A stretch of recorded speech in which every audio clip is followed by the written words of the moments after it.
introduce yourself? Sure. Hi, my name's Farthing. I work for Sustrans, been with them for 10 years now. I cover an area across the southeast of England looking at implementing the National Cycle Network and the other projects that Sustrans do. And I also work through Sustrans with the railway industry. Okay, so tell me a bit about what Sustrans do.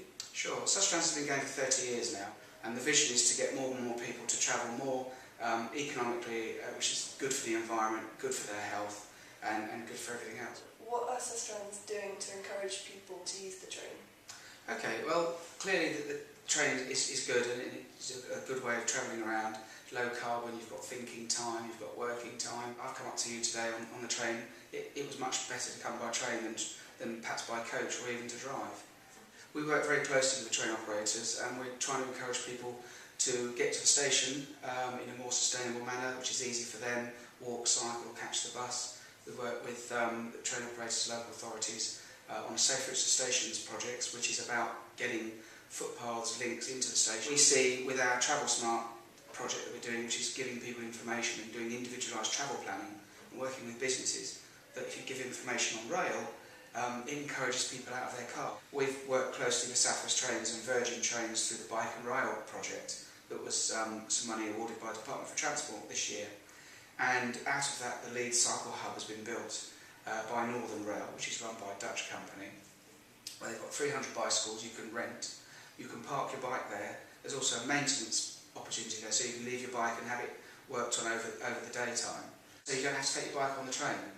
Clearly, there are opportunities to take fold-up bikes, and South West Trains, as an example, they now, if you are an annual season ticket holder, for a £25 deposit, they will give you a Brompton, which you can use for as long as you like, so that you can cycle to the station, take your bike on the train and cycle the other end. In my part of the world, down in Southampton, we're just building a new part of the National Cycle Network through Southampton Airport, of all places, and South West Trains have just put in 120 new cycle stands, together with a new cycle route, and it's filling up. Where have those bikes come from? It's an interesting situation, isn't it? Are they new customers to the rail, or are they people that now cycle to the station as they used to drive? Why pay £11 a day to park your car when it costs you nothing to cycle and you can park your bike for nothing? So that's the sort of thing that we're trying to encourage. Do you see a future where people in Britain use public transport and use trains the way that they do perhaps in Holland? More and more people are going to rail. If you talk to the railway companies and the associations that run with the railway companies, passenger numbers are going up. If you've got a season ticket, yes, it can be pricey, but it's not as expensive as buying a ticket every day.